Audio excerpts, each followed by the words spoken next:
going on, guys? Thanks for tuning in to another episode of the Red and Gold Standard Podcast. My name is Zach Hernandez, and as always, I am joined by my co-host, Matt Llewellyn. Our guy, Mike Andrews, will be joining us shortly once he wraps up his victory shots over on Nothing But Niners. But we are thrilled to bring you a recap show tonight as the 49ers improve to 10-4, beat the Tennessee Titans 37-24 at home. Before I toss over to Matt, if you guys are tuning in on X, do us a solid, hit like and repost, hop in the chat. If you're tuning in on YouTube, also do us a solid, hit like and subscribe, and hop in the chat. We want to hear your guys' thoughts. Some good, some bad, some ugly from today's game. I want to hear it all. So where are we at? Let's see where the 49ers stand after 14 games have played. Now that I got that out of the way, Matt, how you doing tonight? Listen, I'm good, man. It was an interesting up and down game, but I'm glad we're talking about it. And like Patrick Mahomes, when he checks in for his surgery this week, I'm here. So let's go. Oh, that's tough. Yeah, obviously. I wish injury on nobody, but I'm not shedding any tears for the Chiefs. Yeah. None whatsoever. They get the double whammy, get eliminated from the playoffs today, and Patrick Mahomes tears his ACL. Apparently he was like questionable with a knee injury going into today's game, and then he kind of landed weirdly trying to scramble and make a pass late in the fourth quarter. It looked a lot like the mechanism of it looked a lot like Jimmy Garoppolo. That was my thought as well when he tore his knee, his knee just buckled into to the inside, and I was just like, yeah, that's an ACL. He's toast. Yeah. So hate to see it, but. And also on the topic Micah of torn Parsons ACLs, too, man. Yeah, Micah Parsons too. Completely non-contact. They were playing the Broncos today, pretty close game, and he stepped weird, knee buckled, went down as well. So ACL assassin was busy today. Took out a couple of big ones. The Chiefs were eliminated from the playoffs anyways, but the Parsons injury completely reshapes the NFC playoff picture because. He was such a huge part of that Packers defense, and now you just wonder if they're going to be able to hold on or what that's going to look like. Also from that game, looks like Christian Watkins may have fractured his collarbone, which is like a 4 to 6 week injury. So Packers are walking wounded. The Rams lost Devontae Adams today to a hamstring re-aggravation. So it's crazy, man. Yeah. It's wild. They lost potentially their top two weapons on either side of the ball, outside of the quarterback, obviously, but Christian Watson adds a whole nother element to that offense and allows him to take the top off. Once he went out, that offense was kind of stymied. They couldn't get anything done, and we've seen that previously for the Packers. So that's a huge loss for them. Like you said, it reshapes the NFC playoff picture. They lost to the Broncos by 8. I think they dropped all the way down to the 7th seed. 49ers move up to the 6th seed. They were this close to both the Rams and the Seahawks losing today.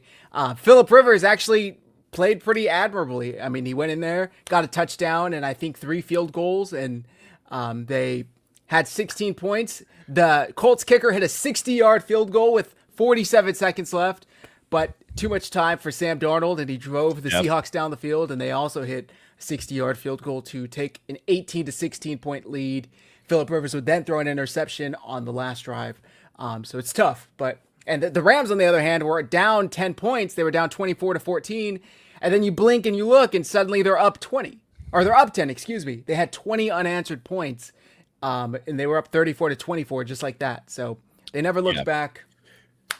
And, it's not ideal for the NFC West title or the number 1 seed, but the Lions loss does help the 49ers get that much closer to securing a playoff spot. I know there was a question if the Seahawks win or if the Seahawks lose to the Rams, what does that say for the Niners? Doesn't really change a ton, except that the 49ers wouldn't control their own destiny. They would have to have the Rams lose to somebody else, and they would have to win out. So to win the division, right? To win the division, yeah. And because the NFC West is just kind of like head and shoulders above everybody else, unless there's a bunch of team kill going on, it looks like somebody out of the West is going to be the number 1 seed. So we'll see. I would add, though, you would swap places with the Seahawks if the Niners can continue to win. The Seahawks would drop to the lower seed, and the Niners would move up to the 5th seed, roughly. Yeah. If that were to happen. But the Niners have, the Colts, who, like I said, played pretty well today with Phillip Rivers, and then the Bears next week, the following week, I should say, and then the Seahawks. They got 3 tough games. Colts defense looks to be for real. Bears offense looks unstoppable, and the Seahawks, we all know that's always the tough outing. At least 2 of the 3 are at home, and the one on the road's in a dome. So no more inclement weather for the rest of the season, regular season, I should add, and we'll see what happens. Yeah.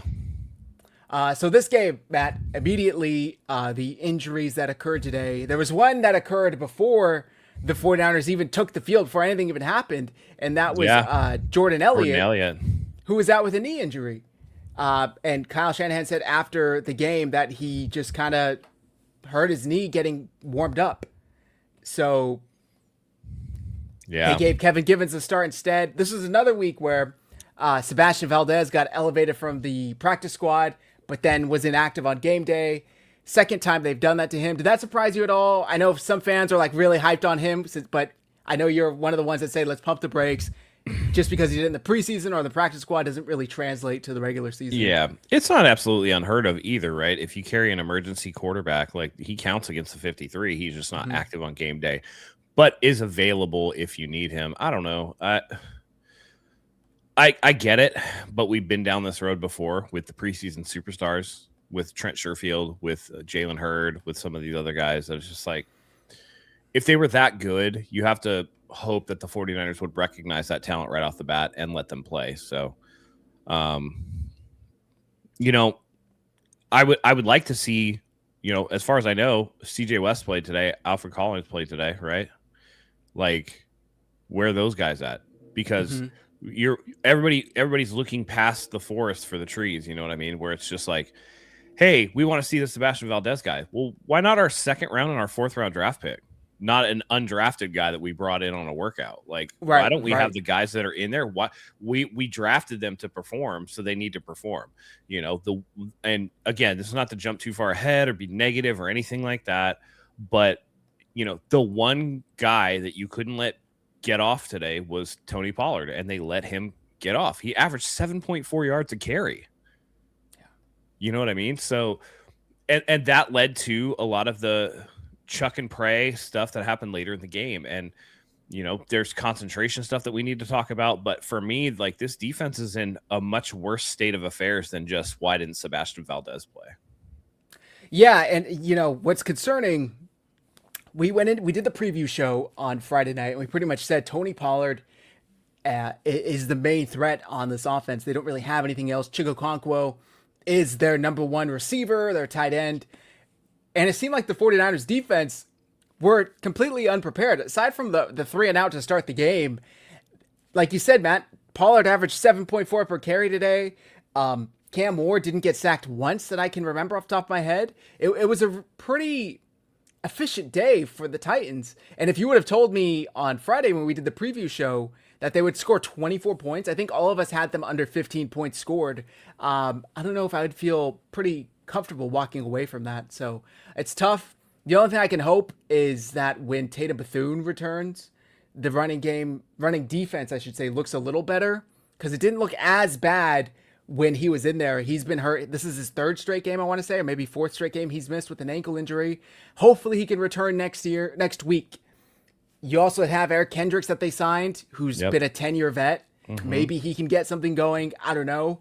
But Curtis Robinson isn't it? Nick Martin, a complete athlete who would be able to run sideline to sideline, you know, kind of a long time frame to be out with a concussion. So it's just kind of weird stuff going on right now. It is. And aside from Eddie Pinheiro, like we said on Friday, everybody else that was injured remained injured. Like Sam Okuwanu stayed hurt. You know, we talked about Nick Martin. We talked about Tatum Bethune. I think there's another one that I forget. They even added to it. Juszczyk did come back. I'll give him that credit. Yeah. I see Mike has joined us. Mike, give me the thumbs up when you're ready to go. You're all good? All right. Real quick, if it was up to me, it would probably be the Rams. Let's keep Purdy out of any inclement weather. And you have to travel to Seattle, and we don't know. I mean, winter weather is going to be bad up there. They're both division opponents, so they're both winnable no matter what anybody says. But give me the, you know, even kind of Keel under the dome rather than outside, and potentially in a wet and windy day in Seattle would be a disaster for the 49ers, I think. Right. Mike, welcome to the show. By the way, we have a comment here from Follower of Christ. I'm a man of my word. Let Mike know when he gets on here that as soon as the Niners are cleared for the playoffs to send me his address for a jersey. I think you guys made a bet a few weeks back, right? Maybe even a couple months at this point. Listen, man, I hate collecting on bets like that. I don't mind paying them, but I sincerely hate collecting on bets like that. So I'll think about it. But thank you very much, Follower of Christ, formerly Jesus is King was his handle. So I do appreciate you for standing up in it, man. And I also want to say this, not to pat myself on the back, but I told you guys the Niners are going to go 5 of the next 6. We are right there. We are right there. So let's continue this streak. Let's continue finishing up how I told you guys that we would. Let's handle some business, man. The Niners are looking good, baby. But some things are concerning. What did I miss? What are you guys talking about? We were just talking about the running defense and how concerning it is. How, if you would have told us on Friday, the Titans put up 24 points. None of us had them scoring more than 15. Basically, Matt, go ahead. Mike, I gotta give you your flowers, man. You called that Tony Pollard was going to be dangerous, and I kind of like poo-pooed him. And boy, I severely overestimated the 49ers' ability to stop the run because they made him look like prime Eric Dickerson over here, prime Eddie George, running all over the place. He only had 14 carries to get over 100 yards. 7.4 a pop is wild.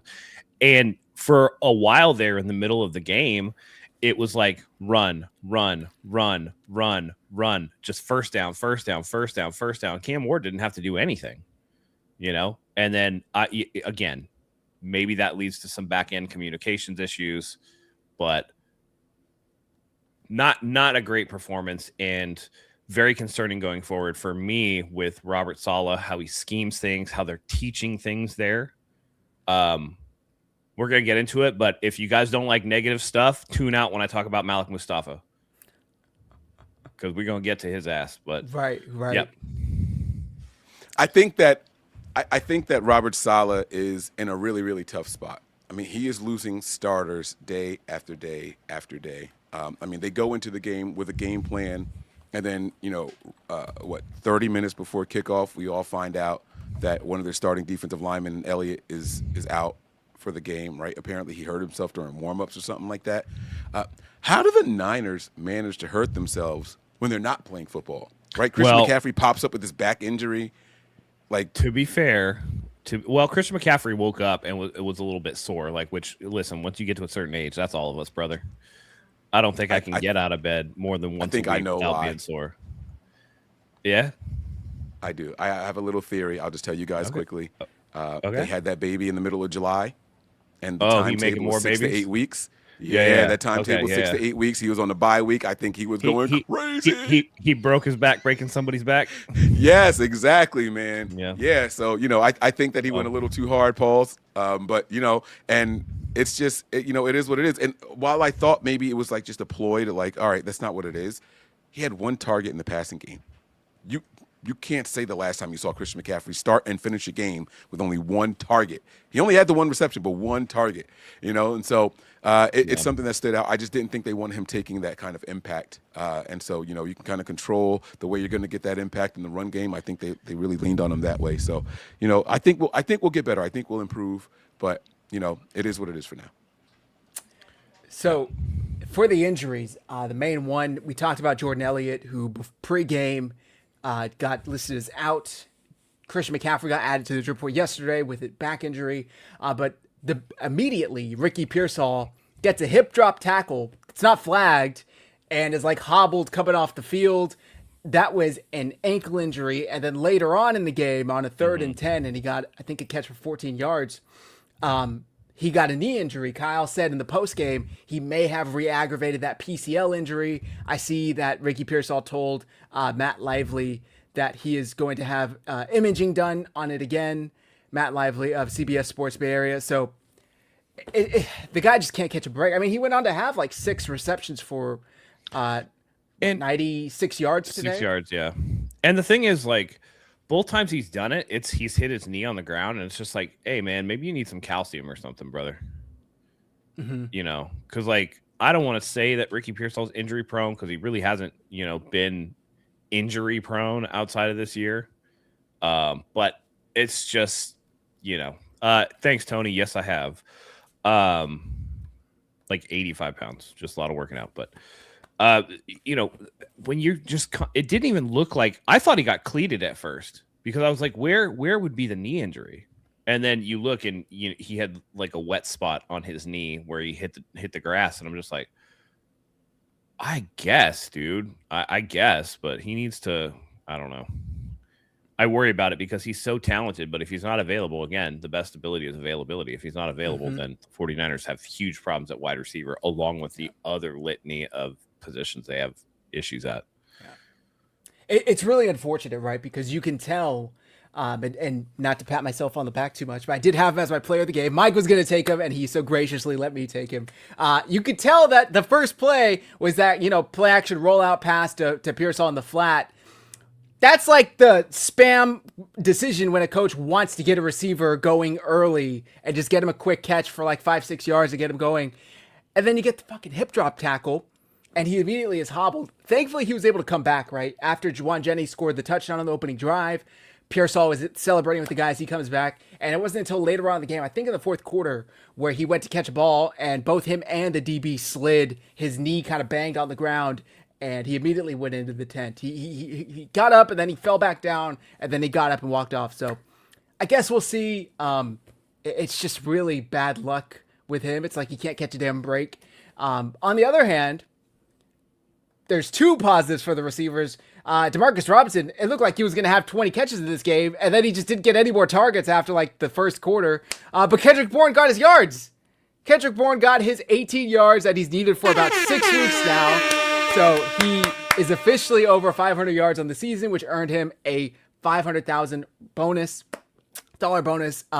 It's funny. He caught one pass and he got to 499, and it's like the Niners would probably give him the bonus, but a couple plays later he caught the second pass and got over 500. So congratulations to KB. Yeah, no, that was really good to see him go out there and get that because he's somebody who deserved it. He held the Niners down in the absence of a lot of really good players, including our starting quarterback. So, Kendrick Bourne, congratulations to you, man. I hope you go out there and get a nice meal out of that. Don't take the team out, dude. Do something for you and your family. Other injuries, Spencer Burford got hurt. Kyle Shanahan said that the fact that he was able to return to the game gives him a little hope that it's not the dreaded high ankle injury. It is an ankle injury. Chase Lucas had a stinger on the opening kickoff. He returned. He was able to play. I'm trying to think if I'm missing any other ones. But Burford, I think, Burford and Pearsall are kind of the two most concerning going forward. Burford and Ben Barch were rotating series, and then Ben Barch got put on IR a couple weeks back, and now it's just Burford, and then Burford gets hurt. So it is unfortunate. We'll see how that is going forward. Did Burford come back in the game? He's finished the game. Oh, okay. He did. That's what Kyle was saying. Hopefully it's... Go ahead. Did Pearsall come back in the game? No. After the second injury, he did not come back. But there was only 2.5 minutes left, to be fair.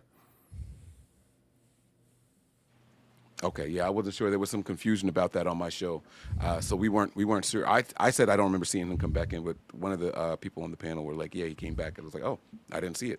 So. I didn't see him re-enter. I'm pretty sure Kyle said that after the knee injury, he did not return. Did not return. Yeah. Right. So we shall see if Burford can't go next week. I imagine they'll give the nod to the rookie Connor Colby, which, fingers crossed, he's improved upon since he had to come in earlier in the year, because the Colts have a pretty nasty defensive line, even without DeForest Buckner. We'll get to that in the preview show, though, because we'll know a lot more then.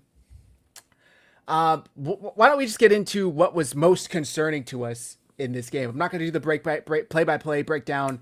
The 49ers had a chance to put this game away early, and then before you know it, the Titans are right back in there, and it's like a 2-score game, and you can't really relax because they're 1 score away from making it a 1-score game. What was most concerning to you, Matt? Listen, and I know that Mike described Robert Saleh as having been put in a difficult position because of injuries and stuff. Here's where I say that Robert Saleh has failed, and that is these players are making idiotic mistakes. still in week 15. Multiple times in man coverage, players lost their assignment. Peeking into the backfield, doing stuff that you would expect maybe in a zone, right? Like, oh, yeah, I'm in zone. I'm going to peek. I'm going to follow the quarterback's eyes. Nope, you're in a man coverage assignment, and you're going to let your man get by you. And it's the only meat on the bone for Cam Ward were plays like that. Bad coaching decisions such as, not coaching up. Listen, I know that Malik Mustafa, the first one, tarted that ball out of his ass. Like just straight up, Jaquaski tarted it. That the sounded second weird. the second one, he was waiting for that ball like it was a punt. Yes. Go up and high point that ball or knock it down. Like, what are you doing? You let the receiver get in between you and a ball you had dead to rights, and they catch it at the goal line for a 1st and goal. Those little things, that lack of awareness, the not being a ball hawk. I don't know what it is with this team in safeties. They had multiple. I think that I counted 3 missed interceptions. Yeah, Jair Brown had another one. Brown had one as well. But multiple missed interceptions. And that to me is a sign of coaching. And when you have those concentration errors coming out of a bye week, no less, to me, that's unforgivable. And then they started doing the thing again with Tony Pollard where they started laying, I need to do the hit stick. I need to do the Madden hit stick. I'm going to lower my shoulder. Wrap him up, dude. Wrap him up. Multiple times he pinballed off of people. It's ridiculous. That's where I'm concerned, is that you let the hapless Tennessee Titans score 24 points on you. After watching what they did against the Browns, and the Browns let them score 24 points, you let them score, or whatever it was, 21, 31, whatever it was. You watch them score 20-plus points, and then you let them do the same thing on you. It was no secret what they wanted to do. Yeah. Tony Pollard's going to run the ball, and then Cam Ward is going to run off play action to, hopefully get somebody open. And he was making mistakes, and they didn't capitalize on the mistakes at all. So that, to me, is concerning. They should have turned the ball over on the Titans 3 times, and they got none.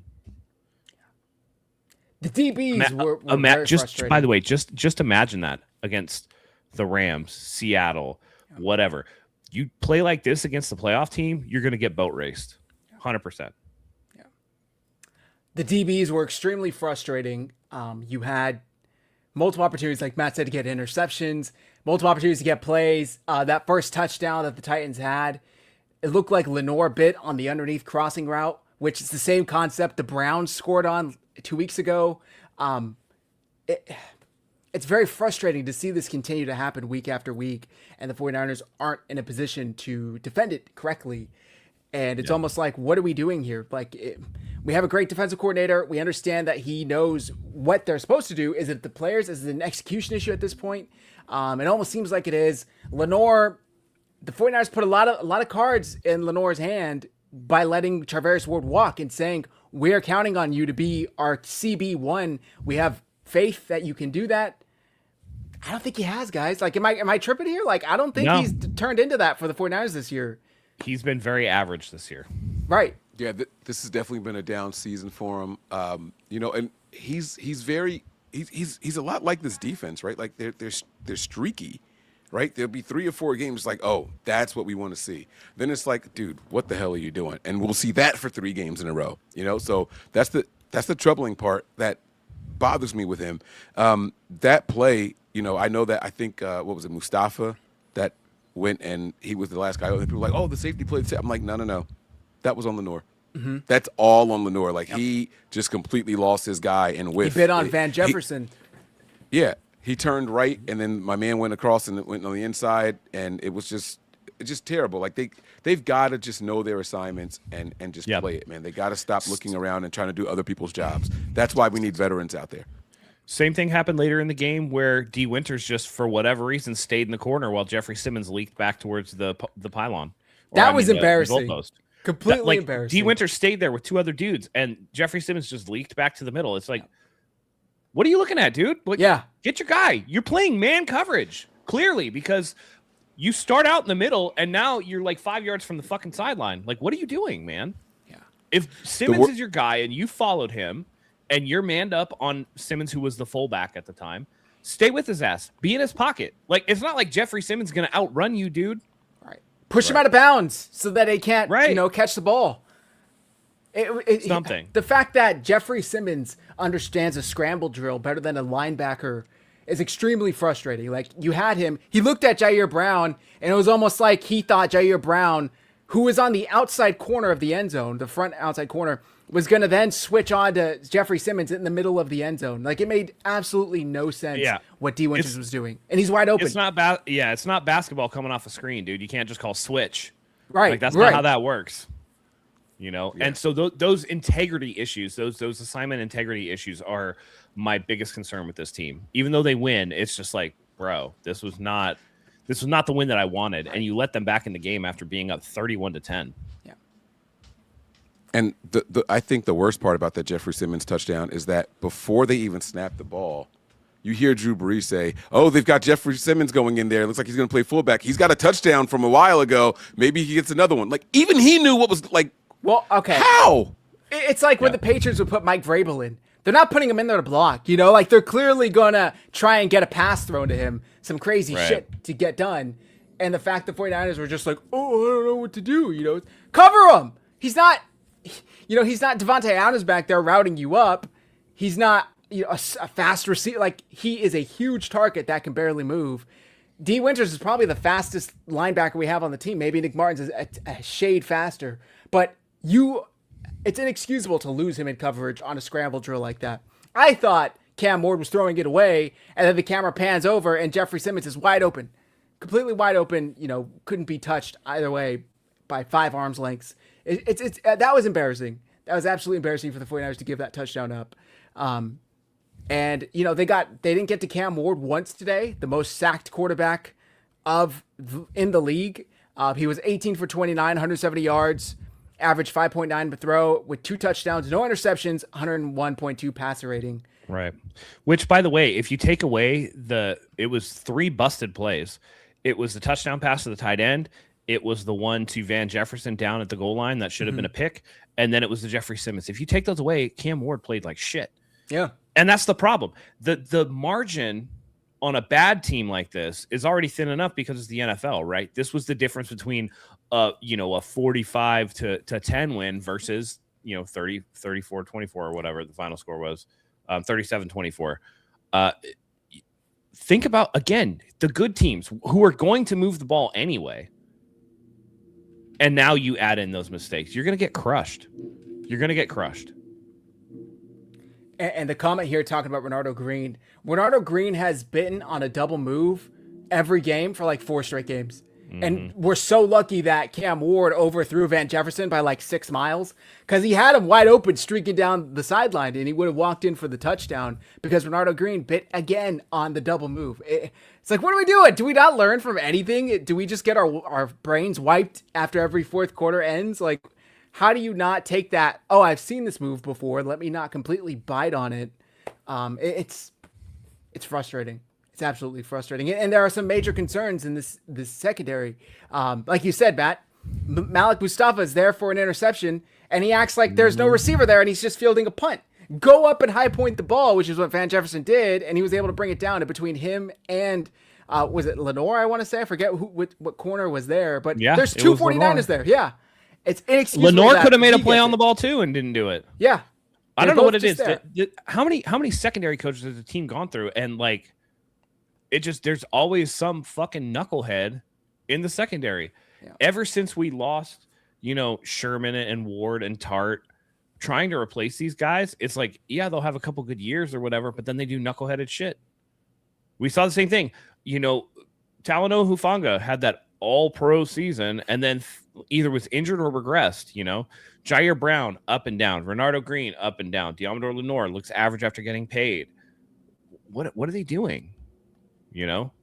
Again, we've had, Kasarik has gotten so many things, so many treats on his defensive line. When Bosa's not in there, they're trash. They're trash every fucking year. They're trash. When Fred Warner's not in there, the linebacker's trash. Who is evaluating this talent? I don't care if it's area scouts or whatever. You need to look inside that building and be like, they're bad. They're bad at identifying you know, talent all across the board. Name a good running back that they've drafted. Like, that's actually good and not like, oh, like he did something for a second. Right? It's the undrafted free agents that they asked backward hit. into Brock Purdy, who was almost an undrafted free agent, and then, you know, weren't going to play him. You got Ayuk, who turned out to be a head case. Pearsall looks to be a little injured, but beyond that, who'd you draft at wide receiver that's really good? Nobody. You know, Debo had a couple good years, but yeah. Debo had a good year, sir. A good year. A good year. But I'm just saying, like, there's a draft problem here. And they're good. They're really good at making trades and identifying veteran talent and going out and signing guys. And that's been the saving grace of this team. But yeah, I agree. Beyond that, their drafting has been very spotty. Even their hits are kind of like, yeah, they're hits when they're not injured, right? Like Bosa has been injured a lot.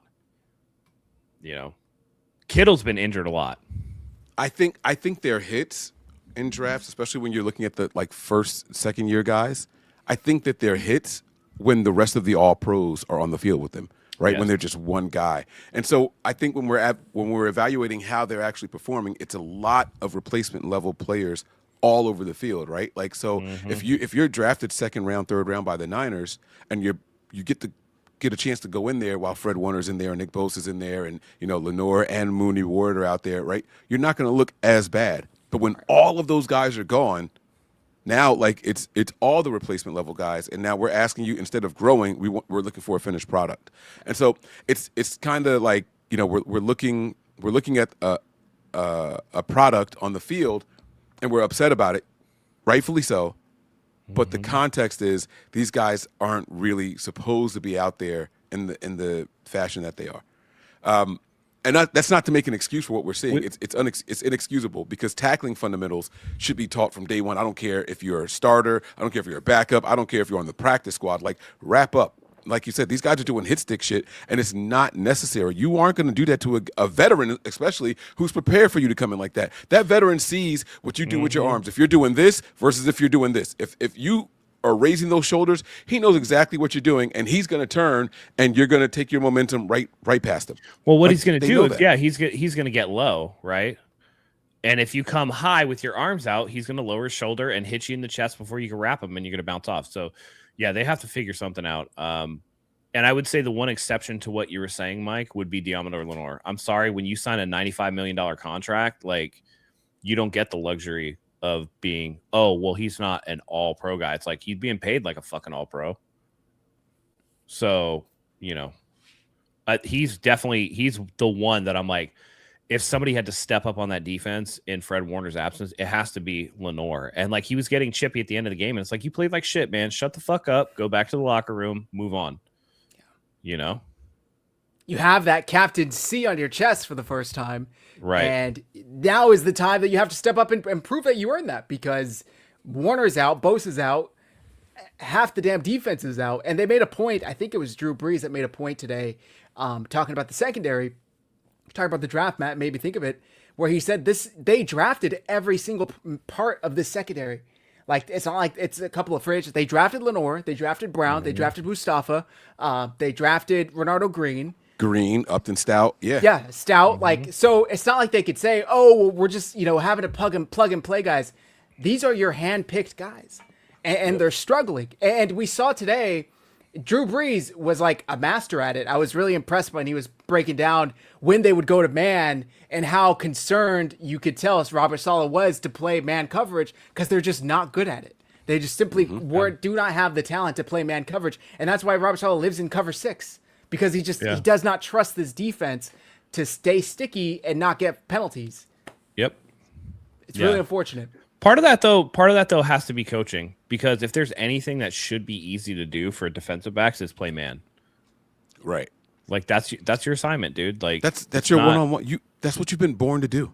Yeah. That's not, zone comes with the added of like, okay, like, I'm in a cloud flat. This guy's running, maybe he's running an out, but I got somebody coming behind me on a corner. Is there on a corner route or a corner post or whatever? Is there somebody over the top? Do I sink right, to take the deeper route, or do I get up closer to the line of scrimmage? When do I pass somebody off and maintain zone integrity? Like, there's more thought process going into zone than be like, oh, I got to stick in this dude's hip pocket and just react to what he's doing. You know what I mean? Like, that's the issue when you have breakdowns of communication and assignments in man. It's one thing to just get purely beat, like a guy beats you off the line and just runs straight past you. All right, fine. That is what it is, right? Like, sometimes you're going to lose if you're pressing. Sometimes you're going to lose, right? They're not pressing. They're playing off ball. And we're seeing guys bite on double moves. We're seeing guys lose their assignment because they're peeking in the backfield. And that's where I'm like, that's no excuse. That's a coaching issue, and they got to fix that. Yeah. And it's not just Robert Saleh. I don't want to just single him out, because Gus Bradley is there too, who is also a very experienced coach. So they got to figure something out. But the way you guys talked about it, Mike, I think you said, like, they're great when they have the all-pros around them, but when it's just them, not so great. Immediately what came to mind is Emmanuel Forbes. Emmanuel Forbes was a high pick for the Washington Commanders, struggled heavily, right? He gets traded to the Rams this season. The dude's looked like an all-pro ever since he got there, because the Rams have the talent up front, and they were just a corner away from really putting that defense together. And now he looks great, right? Like, that's what the 49ers are. That defense is kind of like that Washington Commanders defense, to where it's like you got a bunch of guys where if you put them on a great defense, they're going to shine. Right. But together, they're all just kind of B-list guys looking for somebody else to make the play. Yeah, and that was Hufanga too. Right. Yes, exactly. Right. Huff even had his moments. Right. When everything was clicking up front, it's like, oh snap, he can look good, Pro Bowl or All Pro. And right. But this year in Denver too. Right. But when you have to cover for 4+ seconds, now it's like, oh shit, like, these guys are NFL wide receivers for a reason. And I'm, again, not making excuses or anything like that. I just think we got to kind of look at this thing like this time next year. Well, not this time. Halfway through the season, next season, we're going to be like, these guys all have a lot of experience. And now that we have the team that we want around everybody, and these guys are filling in, we're going to feel better about how they look. You know what I mean? Yeah. It's tough. It's tough. We sound like we lost this game, guys. Right. Did y'all know that we won? This question is funny, by the way. We can talk about the offense, because I think they played great. Yeah. DJ Dynamite 83. The question is, if we get the quest for 6, does Ayuk get a ring? Fuck no. You got to participate. He didn't participate at all. Yeah. I don't know if you guys heard Kyle Shanahan. They asked him about placing him on the reserve left team list, and he said it was basically the next step. It was all we could do, and that he hadn't seen Ayuk in forever. I think he said it's been over a month since me or the team. Mike, did you catch the press conference at all by chance? I didn't. No, I jumped on, and I was trying to get here as soon as possible. I think I bookmarked it. Yeah, here we go. I want to get your thoughts on this, and then we'll talk about the offense, because I thought this was pretty telling. Left team. Did you have to do that right now? Why right now was that move made? We haven't seen him forever. So, that's a decision they make. It's been pretty simple for me. I haven't seen him in a month. So, holy shit. That's and same with our team. So hasn't been an issue with our team at all. We kind of been plugging away and no big deal. Or it's just something we've been used to for a while, but I know it's new to you guys. So they just officially, I think, had to do that yesterday. You and especially John have been saying you hoped he was going to come back. You hoped you still want that to happen. Do you have enough? What do you think about your receiving group that you going on without him now? We've been playing with our receiver group all year. I really have been hoping he would come back all year, but not one point was I really planning on it. So that would have been a great bonus. That would have been awesome. And would love to have BA out there. Would love to have that type of player, but that was something I realized early on wasn't going to come for a while, and there was nothing that made me sit there and think it was happening soon. So I think the rest of our team also. Have you communicated to you or anyone else that he wasn't going to come back, or has there been anyone that's been in touch with him at all? No, not that I've talked to. Is he out the picture of the 49ers now in the future? I wouldn't say that's for sure been decided. I literally haven't had to think about BA or had a reason to think about him in a long time. He is under contract next year. BA is a guy we've had a relationship for a while. Wait, tap that back 5 seconds or 10 seconds. Knows how good of a player he is. That's extremely unfortunate. BA is a guy we've had a relationship or had a reason. I wouldn't say that's for sure been decided. I literally haven't had to think about BA or had a reason to think about him in a long time. He is under contract next year. He is under contract next He's year. a guy we've had a relationship for a while. We've always Just no liked BA. guaranteed money. Everyone knows how good of a player he is. It's extremely unfortunate that it's gotten to this point, but when this year's over, we'll see where we're at. Haven't thought about him. Haven't had a reason to think about him for a while. Haven't seen him for a month, and Yeah. that goes for me and anyone else on the team. Yeah. Not other wide receivers or anything. What changed from 2.5 months ago, where he's out running routes and at games, to we haven't seen him in a month. We haven't talked to him at all, and so it's weird because the people I spoke to said that they thought he was healthy enough to come back and start practicing. And it was, they're waiting on him to say, yeah, I feel fine. It's like a pain tolerance thing, right? Okay, yeah, I'm good. The scans are clear. You're ready to go. And you choose not to show up.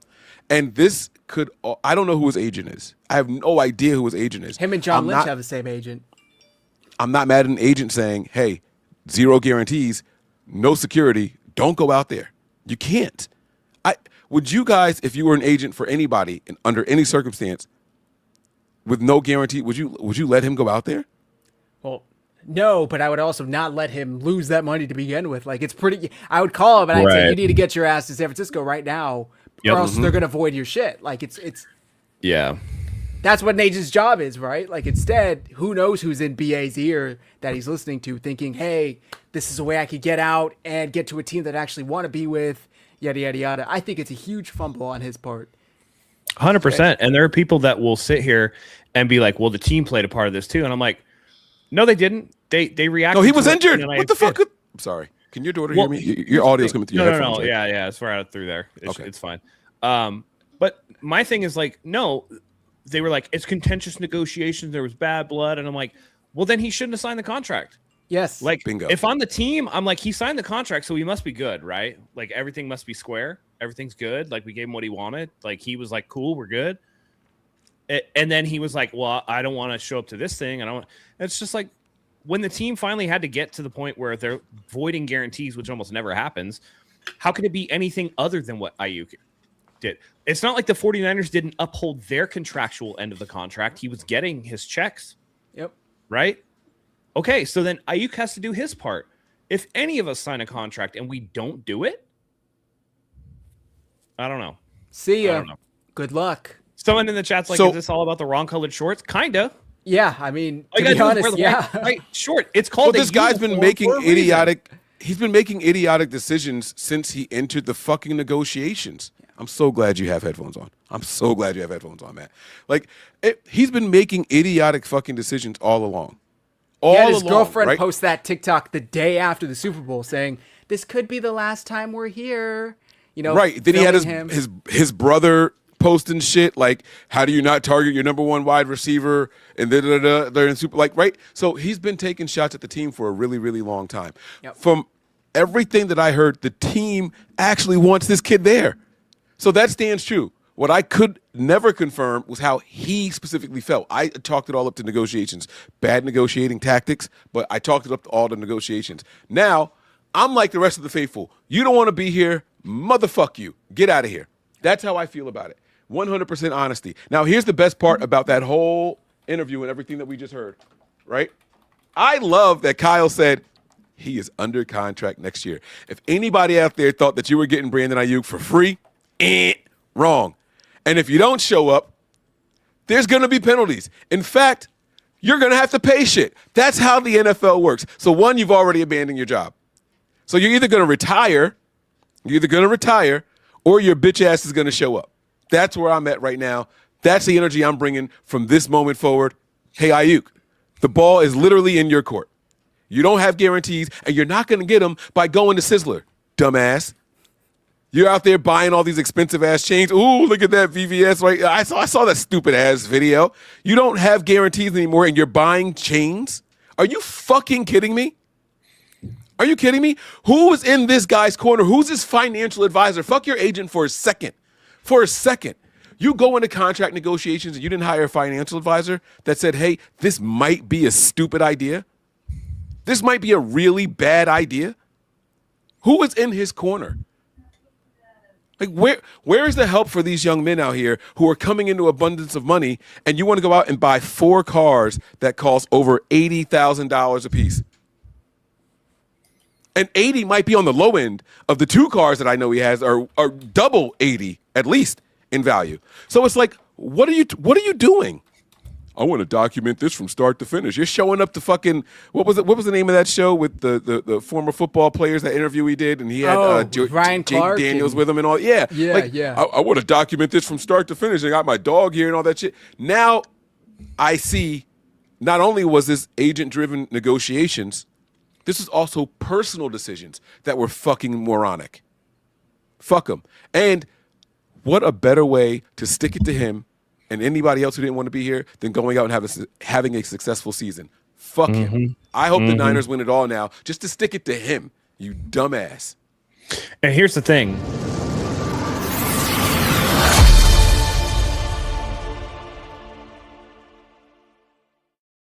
Golly, Michael.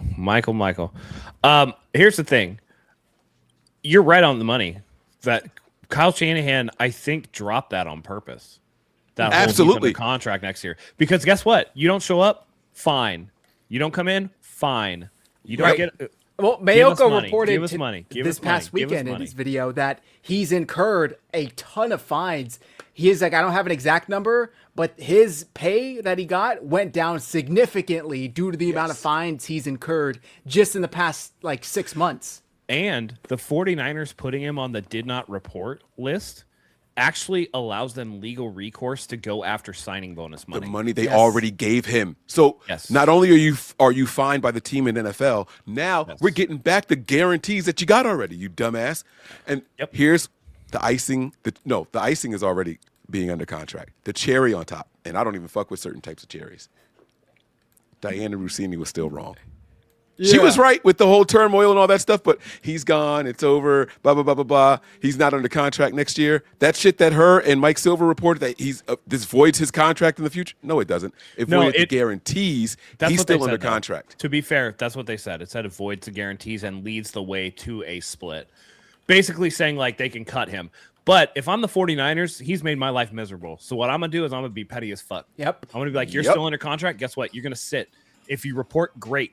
Then you can play and you can make some money and make the team better. If you don't report, like you said, you're either going to have to retire, which, by the way, the 49ers would hold his rights for 2 seasons, or you continue to incur fines and you make nothing. So I have this graphic. Sorry, Mike. Stats for David Lombardi. $95 million. And the graphic for SF Niners. 2026 next year, they're able to what's the word I'm looking for? Cut back $27 million, 2027, $28 million, and 2028, $30 million. Let me read the super chat for a grand total of $95 million, ladies and gentlemen. Gray Fox 98, 198 with $10 super chat. Can we still get something for Devondre Ayuk, which is hilarious? All right, I see what he did there. Hold on. Or is he going to get cut? Also, I find it funny that Debo requested a trade because he wanted to win and went to a 4-10 team. Hilarious. That's the team also that Ayuk wanted to go to, or the Raiders, by the way. But let me, real quick, I think it costs nothing to keep him, right? He's due no guarantees. Exactly. So I'd say, fuck it. You're not going anywhere unless we get an offer. Especially if he's holding out or not reporting, they don't have to pay him shit. Yeah. They can withhold that pay. It's weird because I think I'm not sure because this is almost uncharted territory. I think his number still counts against the cap as long as he's on the roster, though. He's not. They still have to hold that. Oh, that's a good point. In escrow. But if they put him on the did not report list, he's technically not on the roster. I'm not sure what the legality of that is. So it's going to be interesting. Also, Mike, not to be that guy, but it's 85, not 95. No, it's not. 2, 4. 85. 85. My apologies. I just wanted to. I didn't want people to come for you. I thought if anybody was going to, I would just say it real quick. Out of the $120 million contract extension he signed, he only got about $35 million of that. Some of which he might have to give back because of the non-reporting plus fines. Yeah. If I'm the Niners, I don't give him up for anything now. No. Now I'm sticking it to you, and I hope we win. Well, oh my god! And if nobody wants to, I mean, you're gonna have to get a king's ransom. It's like, no, we're gonna make this guy's life a living hell unless you offer us something good, because we can cut him, sure, but I think that's like rewarding him, right? Yeah. Mm-hmm. So it's like That's what he wants. We're just gonna fine him. He's not gonna collect any game checks, whatever else. If they can hold it, I think their dead cap goes down a lot next year, so they can just absorb that extra cap. Like they're gonna have rollover this year, like they always do. The cap's gonna jump to like 279 million. I don't know, but again, the people in 49ers social media that are carrying water for Brandon Ayuk is insane to me. Right. All he had to do was do the shit that he agreed to do when he signed the contract. Literally do your job. That's it. What do you expect the team to do when he doesn't do his fucking job? Yep. Just fucking show up. And it's Mike, crazy. Go ahead, Mike. Go ahead. I'll go. I was just gonna say it's crazy because they said early on that he was very active. He was in the training rooms and all that stuff. Like, so that was after he lost the guarantees in July. Like, so what? Acting like a coach to the other receivers. Yeah. Like, I just don't get it. I think somebody tipped him off that the Rossini Silver story was going to drop, and that's when he decided to peace out, because the timing is about the same. Yeah. Yeah. That he's like, I'm going to look like shit, so I'm just not going to show up now. I don't want to answer the questions about like why I didn't fight to get my guarantees or nothing else. I'm just not going to do it. Well, to be fair, he wouldn't have to answer shit because injured players don't report, right? Don't address the media. So he could have just hidden there. But here's the problem. How long can he say that he's injured before the team's like, we're ready for you to do your physical? All you got to do is show up with our physicians in our facility to go through the whole thing. Good point. Yeah. Because as soon as it comes out, like the guarantees are voided, again, what's the impetus for the 49ers not to have him come back? Yeah. Come on back, dude. Come on. You don't have the guarantees, but come on back. They were still hoping to get him back even after all this shit. I mean, they were saying, like, I would welcome him today. Like he's a huge part of the offense and he would be a big weapon for us if we were able to get him back. But that's not where we're at. That's not something that's feasible anymore. That's because for Kyle Shanahan and for the team, from the team standpoint, it's business. And for BA, it's personal. Yep. Yeah. And you never, a personal thing never works in the corporate world. Sorry. And again, it's sad that a lot of our fan base are just so like, oh, fuck the team, fuck the team, fuck the team. It's all about the player. You should side with the player. It's like, not always, dude. Sometimes the players are just wrong. I am all about players getting their money. I don't like that NFL has all these loopholes and all that stuff where if one thing goes wrong against you, you miss out on such a large amount of money, right? They don't give the guarantees and all that stuff, and it's the most highest injury rate sport in the world, right? So I don't like that part of it. But when I hear that all you had to do was show up and sit in a fucking classroom and you don't want to do that, now you flip me against you. And it's hard to flip me against you. Go to a doctor's appointment. Right, with checkups with your doctor's appointment. That was my whole point where it's like, the agent's telling him this or that. It's like the agent should have said, get your ass on a plane. I'll charter a private jet for you right now. You need to be in Santa Clara tomorrow at 12 o'clock. Like, how hard is that to say? Because, and I saw it in the chat, I just had a comment pulled up. He's never going to get that contract again. He had a devastating knee injury. What team is going to line up to give him another, 4-year, $120 million contract? So you just pissed that away, and now you're going to hope for what? A 1-year, $15 million prove-it deal from Washington? From New England? Factor in rust, factor in how much weight he's been putting on the opposite leg, and the odds of him injuring the opposite leg are already high. Mm-hmm. Now you haven't played football in more than a calendar year. Now you're going to, when September or August roll back around, or forget August, like let's just say June or July when they report for the first, training camps and all that stuff. OTA. If he shows up to that, when's the last time you played football, bro? We're talking about 18 months later. Yeah. Like, you're going to be in shit shape. I saw the videos of you training with the tree in your backyard. That didn't help you get in shape. That was when you came back, by the way. That was when you came back and you still look like shit. So, sorry, it's not going to do it.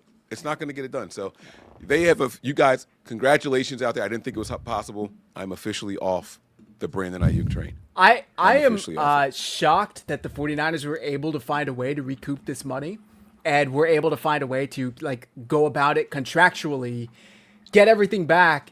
And the fact that Brandon Ayuk did not challenge this through the NFL Players Association, I think speaks volumes. Because if he really did think that there was a grievance against him that the 49ers, did, he could have said, no, I have a case. they're wrong. It's just a misunderstanding, yada, yada, yada. He did not even pursue it to try and get those guaranteed millions of dollars back, tens of millions of dollars. He didn't even try and pursue it. So that makes me think that he is aware that he messed up, or he thinks that this is an easy way out and he'd rather wash his hands of the situation and try to start fresh somewhere else, which is idiotic. or because a lot of people think the team was just like, oh, you missed one appointment? Nah, you're done, dude. He definitely missed more than one. And the team talked to him, and he probably went in there with the attitude of like, nah, fuck that. I'm not doing it. Right. And they were like, all right, well. Right. Would that surprise any of you guys? Like, he's kind of not the best communicator to begin with, like the way he was with the media, the way he was with the team, the way he was during contract negotiations. It doesn't really surprise me, unfortunately. So. And it's like, there's a difference between being, we've seen diva wide receivers, right? We talk about it all the time. Like Debo with his this shit and whatever else. But when Debo signed that contract, he showed his tubby ass up to fucking, OTAs and shit. We talk about AJ Brown being very disgruntled to Philadelphia, reading a book on the sideline or whatever, but he shows up to work. He's at least in the building going to do what he's supposed to be doing. It's the lack of communication. And by the way, this nonsense started way before that. This nonsense started in the Super Bowl, and he was butthurt that he didn't get targeted. His girl went on social media and was like, we're fucking out of here, blah, blah, blah, the next day. And it just turned into a whole scene. And it's just like, listen, dude, if you can name me the team, I can't even think. When was the last time the team had the best wide receiver in the NFL, or one of the best wide receivers in the NFL, and won a Super Bowl, because I don't think AJ Brown was one of the top guys last year. Tyreek wasn't even when the Chiefs won. No, Tyreek had like a down year that year. Yeah. You know what I mean? Like, you think about like the best wide receivers. Amon-Ra St. Brown was in 23 when the Niners went to the Super Bowl. He had like a 1,800-yard season. Yeah. Justin Jefferson's been going off. Maybe Cooper Kupp. No, the Triple Crown year. No? They didn't win the Super Bowl. They didn't win. Yeah. That's what I'm saying. It's just like when you think about all the hype that Odell Beckham Jr. got. They didn't win shit. You know what I mean? Like, you got to go back to what? Wait, I thought they beat the Bengals that year. No, I think the Triple Crown year was the year before that, wasn't it? Hold on, I'll Google it really quick. Cooper Kupp Triple Crown season stats. That was 2021. Yeah, I'm pretty sure the Rams won 2021. They beat us in the championship game. Okay, so they won in 2022. It says. Well, the Bengals. Which was the 2021 season. Okay, yeah. That's the one case I can think of. That's the one case, right? But odds are, more often than not, if you're looking to build a team, you want to have good wide receivers, but you don't necessarily need to have like the greatest wide receivers. But you need the quarterback, you need the defensive line, you need a good offensive line. You know what I mean? Like when Tom Brady had prime Randy Moss through 50 touchdowns, they lost the Super Bowl. Eli Manning. To Eli Manning and David Tyree, who nobody ever heard of again after that helmet catch. Yeah. Yep. So just get guys that fit your culture, get guys that aren't going to create a bunch of problems. That's why I'm like, I don't even care that Jawan Jennings has started to come around a little bit. The bloom is off the rose for me. I already know what kind of person he is based off of the shit that happened this offseason. Let him walk, dude. Yeah. You can find somebody like Jawan Jennings. It's fine. Lyle says Jennifer Lee Chan was right yet again. She wrote that story about Ayuk earlier in the season. They took it down because Brad called him out, saying Ayuk had followed the team on Instagram again. Well, to be fair, she was incorrect saying that he recently unfollowed the team. And this is also kind of a weird thing, right? He never refollowed the team after the contract negotiations. If you want to be a bitch about it and unfollow people on social media to try and make a point in contract negotiations, fine. But then when they gave you $120 million, you're not going to be like, okay, all is good, and I'll refollow them. Like, he still had everything removed off of his social media, and he was getting shit, and I think we defended him on this podcast earlier in the season when we were like, well, people were saying Bosa's in the stands, Fred Warner's in a box, where's Ayuk? And we were saying, well, hey, everybody rehabs differently. He's rehabbing in Arizona, yada, yada, yada. That was definitely me. No, he's MIA. But that's the other thing, too, though. Is that people are now doing that shit with, oh, well, what about Bosa? He's not at the team facility right now. And it's like, you idiots, there's no expectation for him to come back. Right. Fred Warner's trying to come back, which is why he's rehabbing with the team. Ayuk last year, or the year he tore his ACL, MCL, PCL, whatever it was, Did you see him at all that season? No, he was gone. He wasn't on the field. He wasn't in the box. He wasn't doing anything. He was rehabbing where his surgeon was, because his surgeon wants to follow that closely with his staff that he trusts to do the initial part of the rehab. Okay. Nick Bosa did the same thing. But the year after Nick Bosa's torn ACL, when he was ready to come back for camp, he was in camp. He showed up to the stuff. The 49ers medical staff cleared him to return, which means that he had to go and get evaluated by the 49ers medical staff. We're not talking about OTAs, okay? Nobody gives a shit about voluntary workouts and OTAs. Bosa was back for the start of mandatory training camp. That's plain and simple. Mm-hmm. And Brandon Ayuk was missing meetings, so Yep. it is what it is. Look, if I'm the Niners, I got two names for these guys, and to be completely honest, I'm not even waiting. All right. So what they need to do out there, what they need to do is go and sign Cooks, because the wide receivers need help. Isn't I don't he care in what to say. Buffalo? No, isn't he still available? Brandon Cooks? I thought he signed somewhere. Here, I thought he signed you with continue. Buffalo. I'll look. Who else? I thought he was still available. Yeah, Buffalo Bills. Yeah, what about Ngakoue? Buffalo picked him up. Yannick Ngakoue, I think, is a free agent. So then they need to get Gabe Davis then. Like, the Niners need another wide receiver that's going to at least command a little bit of respect. Davis I'm is going with the out Bills there. as well. Damn it, they got both of them? Yeah, they got both of them. Shit, man. That's how you erase a 21-0 lead against the Patriots today. Jeez, and they got that win too. That was pretty impressive. I'm not gonna lie to you. So, yeah, I'm going out there and I'm getting Ngakoue. We got to find some help. Ngakoue looks like is he with Indianapolis right now? I thought That's what. there's That's, no think, way. I think he's a free agent. okay, maybe Indy was the last team. Is he on their team but not playing? Is he on a practice squad? Sign him to a contract if he's on a showed freaking Yeah, you can steal him. You can steal him off a practice squad. Yeah. Simba Claimed off Webster. waivers. Just get Oh. somebody in here to help. It does say Colts technically, but Now, he might not ESPN have has him played. on. No, ESPN has him as a free agent. Yeah, Okay, all right. Maybe that was his last team. Right, And he most got cut or recently. something. all Like, right. let's make a freaking move and go forward. You know, we're riding a very high wave of emotion right now as far as 49ers go. Right. Well- Again, here we are. When I say we're riding a wave of emotion, I'm talking about in a positive direction. All right. Here we are. I mean, what is that? That's 1, 2, 3, 4, 5 of their last 6 games. The Niners have won. Yeah, They've won 5 of their last 6 games. I would say let the 49ers work with what they got. Their offense scored 37 points today.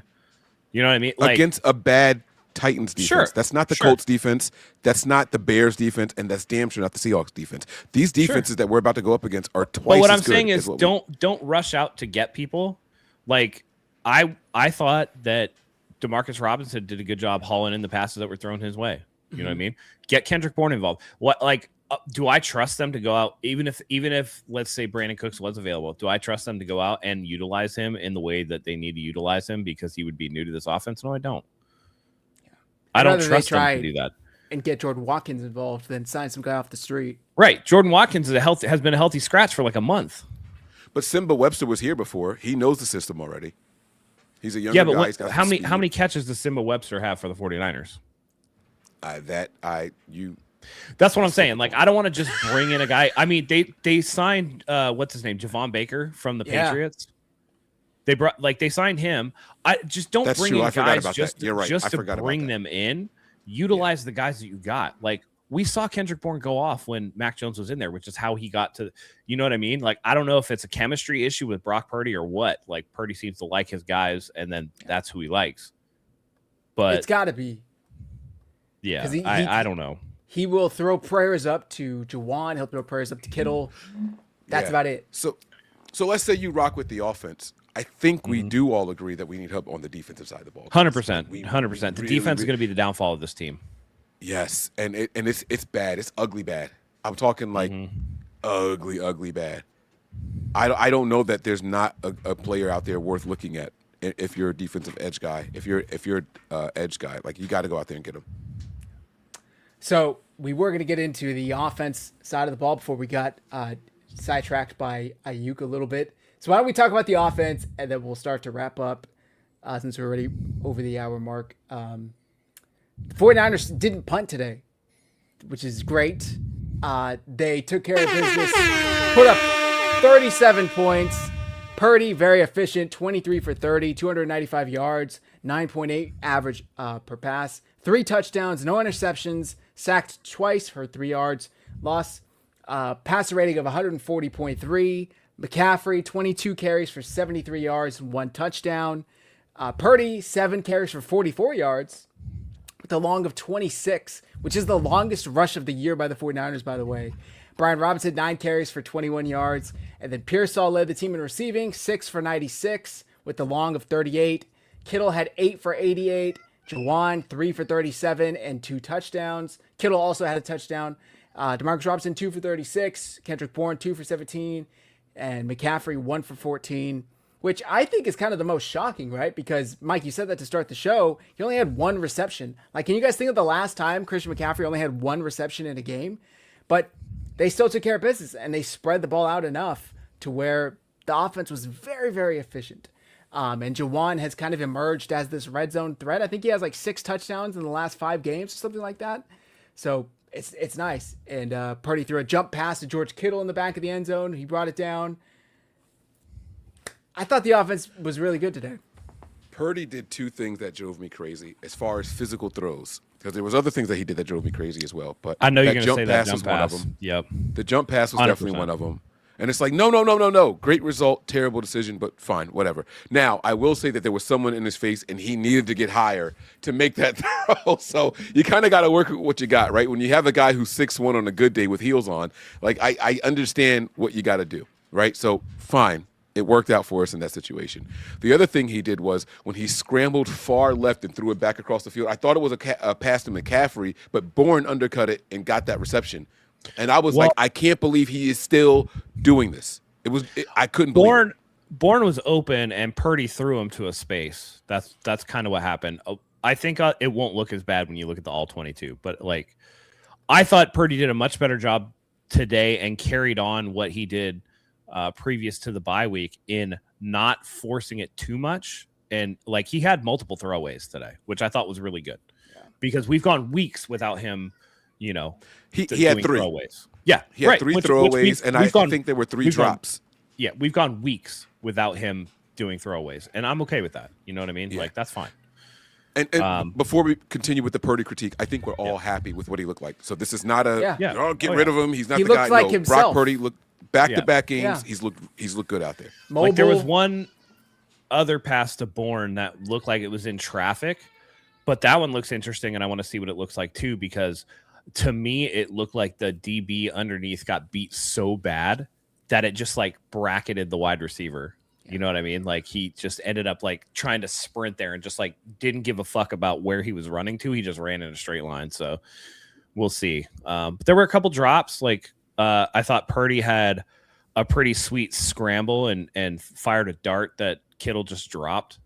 Like bounced right between his hands and it went off his hands. And I was like, oh crap, those are the type that get tipped up and picked, right? So I thought he looked really good today. There was the drop by Pearsall across the middle that was almost intercepted. Like he ended up batting it up in the air. I think he got a PI on that. Oh, you're thinking of the same one. They drew a flag on that one.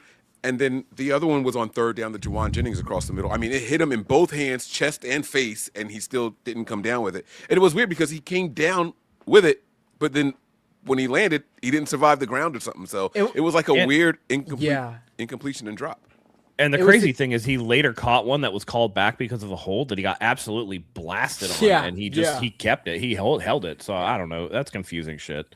Juwan almost caught it, and it did hit him in the hands. I think Purdy was like a second late, right? I think if that ball was on him as he's turning around, he probably catches it. But he turned around and then waited a second. That allowed time for the DBs to catch up and then hit him pretty hard, and that broke it up.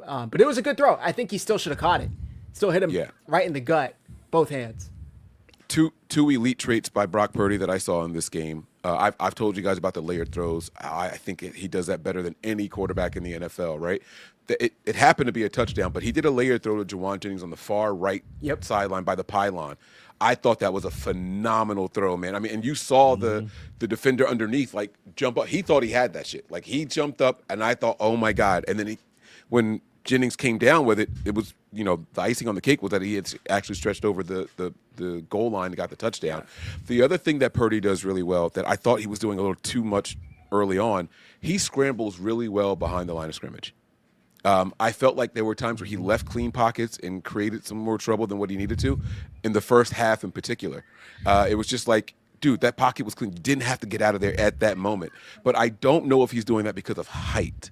And that's because I don't see it from his perspective, like my eyes aren't where his eyes are, I'm wondering if that's why he does that as often as he does. That was driving me crazy in the first half. It's like, dude, you got to stay there. You had a clean pocket. But if you can't throw the ball over where those guys are to complete the pass, then it doesn't matter if the pocket's clean or not. If they're too tall or if you're in fear of arms or hands coming up, then you got to do what you got to do. So, but in the second half, it turned into a strength. You talked about the longest run of the year for the 49ers. What was it, 26 yards, I think you said it was? 26 yards, right? yep. So, I mean, that's also what he does well. We're talking about second half Lions game in the postseason where he used his legs to extend multiple drives that led to scores, right? So that's what Purdy does really, really well, and that shows why the 49ers have so much faith in him. As long as he doesn't put the ball in harm's way, and I didn't see any – did I see any passes today that looked like that was supposed to be an interception and he didn't get one? I don't recall saying that on any throws of his today in this game. Not to say that there weren't any interceptable passes. That one by Pearsall that he tipped up wasn't. If that was a pick, that wouldn't have been on at the fault of Purdy. That would have been because Pearsall did that whole slap the ball thing with one hand. But I don't remember seeing him throw anything to a linebacker, which is what he's kind of been, his downfall. He's really coming around, man. So I'm really happy. I thought it was a great game from him. Very efficient. 23 for 30, 295, like I said, 3 touchdowns. He was great. And the 49ers offense as a whole, what were they, like 9 of 11 on third downs?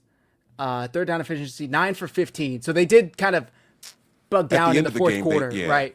But there was a point where they were 7 for 8. And they were pretty good. They were 7 for 7. Then they showed the stupid graphic, and I was like, "Oh, there it is. That's the jinx right there." It's like this kicker is 100% when he kicks him from here, right, and then he shanks it, right? That they did that, and I was like, "Oh, here we go." And sure enough, on third down, that was the first third down that we didn't get. So he was 7 for 7. I mean, we were really efficient on third downs in this game when we needed to. That is the most adorable thing I've ever seen. When we needed to be, you know what I'm saying? Like, so when the game was. And we were in cruise control. We had already made them burn their timeouts. They didn't really care about third down efficiencies there. And I also want to say this. I didn't know that he was this good. They said that Brock Purdy on 3rd and 4th and 1 with the QB sneak. Did you hear the stat today? No. He was like 23 of 26 conversion rate. So ridiculously good. That is an insane conversion ratio right there. So keep it up, man. That is the benefit of being a smaller guy that can get low, and they don't know exactly which way you went behind your big offensive lineman. So I love it. Now, if you hear PFF say it, they assigned him 7 turnover-worthy plays today. So can't please everybody. 7? I thought he played. Are you yeah, serious? I thought he played it great. That's crazy. You have the fumble that Burford just got like absolutely dog walked on. Right, that it's so close to being an incomplete pass. If they called it incomplete on the field, it would have stood. Yep. That's how close it was. They called it a fumble because they're trained to, and that kind of bit us. But I thought it was a throw. With how far that ball went, I don't know how they didn't call that. I know. Throw, I know. Yeah. It's Simmons caught it like right at the transition point between the cockback and the throw forward. So that's what it was. Hi, Jimmy. Will you guys please say happy birthday to Kyle Shanahan? Because I've seen this comment like 40 Happy birthday, Kyle. Happy birthday, Is it Kyle. really his birthday? It is. Happy birthday, Coach. Yep. Okay, there you go. Great win for the coach on his birthday right there, man. Yep. Against a terrible team. You should have beat Against a terrible team. Yep. And guess what? We got another terrible team. I think Baby Giraffe played just well enough today to start next week. Oh, I wanted to ask you guys this question. We talked about in our pregame show that this was a litmus test, right? Like, Matt, that was the statement you made to start the show. What do you think? One and done in the playoffs. If the defense plays like this, one and done. We're going to get absolutely waxed. 1 appearance or 1 win, and then we're done? No, 1 appearance. I think any of these playoff teams, if the defense plays like they did today, we're going to get beat. They need to tighten that shit up, especially the concentration. The Titans are so bad that they couldn't do anything outside of those busted plays. But because of those concentration laps, they were able to score 24 points. Now think about a team that is able to, through talent, move the ball a little bit better or even marginally better, and then they still have those lapses in concentration. Now you're looking at a 35, 38 points on the board rather than 24. They played with their food. They let them stay in it. And it's not necessarily a talent thing, because there were times where the 49ers, I mean, there was one point where Tajay Spears catches a pass out of the backfield, and like it's like a short dump off pass or whatever, and all of a sudden like 10 49ers are surrounding him, and he was like, oh shit, that like they have the ability to do that. That same play, I don't know if it was Breeze or the other guy. He's like, one of the things the Niners do really, really well is they make tackles. They don't miss a lot of tackles. I'm like, dude, that was Drew Brees. And I was like, what are you talking watching? about? But did you hear him? Did you hear him say?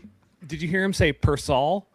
He called Ricky no, Persol like twice. Every time. It was like, dude, Persol. did you even prep for this game, dude? Persol. Right? It's a first-round pick, by the way. Like, those are the names you're supposed to get right. Like, those are the names you're supposed to get right. I do think this. I think that and let's be real. It's a very Anglo-Saxon name too. It's not like it's a fucking, you know what I mean?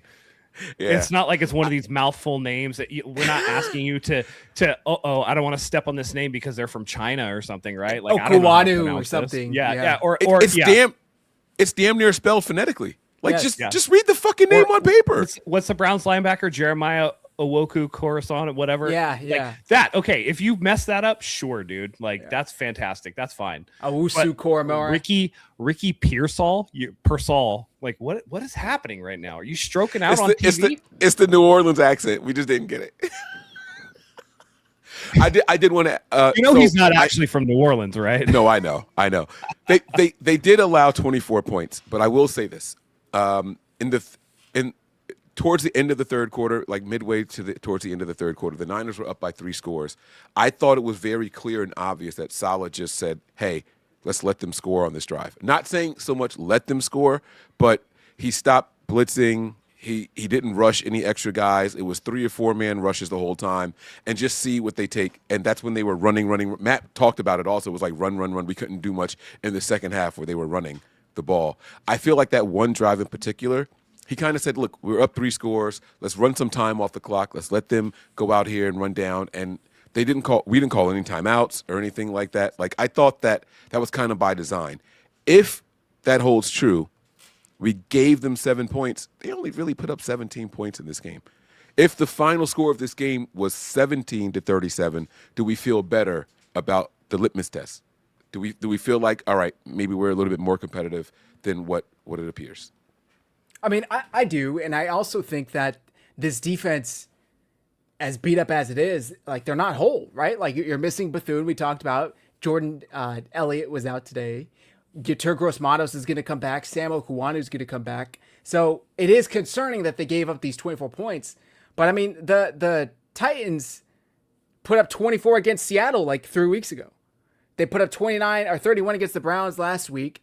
They put up 20 against the Chargers a few weeks ago. Like 21 against the Cardinals a few weeks ago. 20 against the Colts. Like they're capable of scoring 3 to 4 touchdowns a game. Like, that's not unheard of for this offense. So I don't think it's too crazy to like start like waving the red flags. I think that if they get Bethune back, Okuwanu back, and if you could get anything out of Gross Matos at this point, I think the defense would look a lot better because Curtis Robinson is just a huge liability out there no matter what. And without Sam Okuwanu to bookend Bryce Huff, there's no pressure at all. So fingers crossed those additions help. And to me thought. Oh, go ahead, Matt. Sorry. To me, it's more about the mistakes and the lapses than it is about necessarily the scoring, because you have less of a margin against good teams than you do against a bad team. Like, you can have some of these concentration mistakes against the Titans, and whatever the outcome is, you're probably still going to win that game, right? But if you do that against the Green Bays, if you do that against the Seattles or the Los Angeles Rams, you're going to get waxed right off the field, and that's the problem. You have to play at your very best. And like, again, when you get confused about your assignment in man coverage, in week 15, that's scary to me. And it's not like guys who are off the streets. We're talking about Renardo Green. We're talking about another penalty from Upton Stout. We're talking about Diamador Lenore losing a guy on an assignment. We're talking about D. Winters losing a guy on an assignment. These are guys that have been here in this system. It's like, come on, man. Like, what is happening? What are we doing? Look, do you think that all of the man errors were because they got confused, or were they trying to predict which way the receiver was going to cut? I mean, they got beat on a play to the tight end that they got beat on against the Browns. Renardo Green bit on a double move for like the 7,000th time this season, right? D. Winters on that play to Jeffrey Simmons. What are you anticipating? He's like, just follow him. You know what I mean? Like, it's limited ground inside of the end zone. So let that baby eat that hat, bro. I don't know what you're fighting it for. She wants to. This is adorable. Nummy nummies. Sorry, But but yeah, yeah. So so- no, I do get what you're saying. So it was more of that also. Zach, do you have the drive by drive thing at the point in the third quarter where the Niners were up 3 scores and then they scored on that ensuing drive? I just want to know how many rushing yards they had on that drive. I don't know if it breaks it down that way or not. When they went up The Niners were up. Hold on, I can tell you. Give me a 24 to second. 10 or 31 to 10. Were we up 34-10? No, 24 to 10 or 31 to 10. 31-10. That's 3 scores, right? Yeah, Yep. 31-10. And then they scored after that, right? The That was Titans going scored? into the fourth quarter. Yeah, that was the Simmons touchdown catch. So that drive, how many rushing yards did they have on that drive? I feel like that's the one where they may have gotten 50 rushing yards on that one drive. Are you talking about the Niners drive or who? No, which no. drive? The Titans drive Niners that were Simmons up, but scored on. Yes. Yeah. That was only a 2-play drive since they got the fumble. Yeah. Is that what that was? Yeah. They Yeah, had a long drive That in the was second half. that was the one that wasn't that the one that Malik Mustafa Yeah. screwed up? Deep pass so to that was Van the deep Jefferson pass at the where Malik 1. Mustafa didn't go up and high point the ball to Van Jefferson. That got them to the 1, and then it was the play to Jeffrey Simmons. Their next So it was drive, 2 Mike, passing plays. the Niners kicked a field goal to put them up 17, and then the Titans had a 10-play, 64-yard drive. Are you thinking of that one maybe? That's the drive. So 17, I count as 3 scores. Like 2 scores aren't going to give it to you. So even if you got 2 Yeah. touchdowns and 2-point, that's the drive. How many rushing yards did they have on that drive? I'm just going to read them out. They had a 20-yard run, a 7-yard run, a 20-yard run, 47. Yeah, that's and then a this is the 6-yard drive we're talking touchdown about. run. Yeah, so I said they got 50 yards on one drive, right? 53, and yeah. so so when you take a step back and say, "Oh, well, Tony Pollard had 104 yards and 14 carries." I mean, he got half of them on one drive right there. I'm not terribly upset about Tony Pollard's overall rushing yards. If you're up by 3 in the fourth quarter, you know what I'm saying? You're up by 3 scores in the fourth quarter, and you take your foot off the gas pedal because you want to get out of there and let them consume the clock, right? That's what I think the purpose of it was. And so as far as like analyzing, hey, is this defense really that bad? I think the answer is no. I don't think we're quite as bad as what this score shows, is what my point is. Yeah. I again, I'm just thinking to the future, and I'm like, if they played a game like this in the playoffs, they're going to lose. You know, if today's defense shows up in the playoffs, they will lose. Yeah, I don't think in the that's the playoffs problem. Saleh is taking his foot off the gas though, because we're up 3 scores, especially with that much time left in the game. So that was the dangerous part. I agree with that. It kind of seems like and obviously you have game plans, right? But I feel like that more so versus with what Salah is working with. Like, he's like, I'm totally fine, like you said, Mike, with letting them run 50 yards down the field when we're up 17 points. They can get a touchdown here. I don't care. Like, it's not going to change anything. So why don't we just do this? But all right, I think we're going to wrap up here. We're going a little late tonight. I got to go cook some dinner. 49ers got the dub. Came out of the bye week, got the dub. Extend the winning streak to, 4 games now? They've won in a row. So longest streak of the year. They started out 3-0, and then they dropped one. Back to 4 in a row. We will be back later in the week with a preview show for the 49ers Monday night game versus the Indianapolis Colts. Mike, please let the folks know where to find premium 49ers content in case they don't already know. Oh, you muted yourself, I think. My bad. Head on over to patreon.com/NB9ERS. We had a blast over there today. You see it right there. You guys see the red and gold. See that 49ers themed PS5 remote right there, guys? Courtesy of my baby brother. Huh? Let's go. Nice. Yeah, baby. All right, anyways. So, yeah, that's where the premium content is going to be. The Niners have everything in front of them, right? They do control their own destiny as far as seeding goes. What they don't guarantee is if they can get the number one spot overall in the NFC. But they could guarantee themselves a playoff spot. Playoff spot. There you go. Yeah. Yeah. They so do not control necessarily that destiny. seeding. They need Seattle to. If Seattle wins Thursday night, then they control their destiny 100% of the way. There you go. And so that's what it all comes down to. And I think that with the opponents that we have, the Bears look beatable. The Colts look beatable. And I know you guys saw the Seahawks today. Even they look beatable. They struggled against Phillip fucking Rivers and that terrible team. So I think that things are looking up for the 49ers. And that's the kind of momentum that you want to take into the postseason. Personally, I will say this.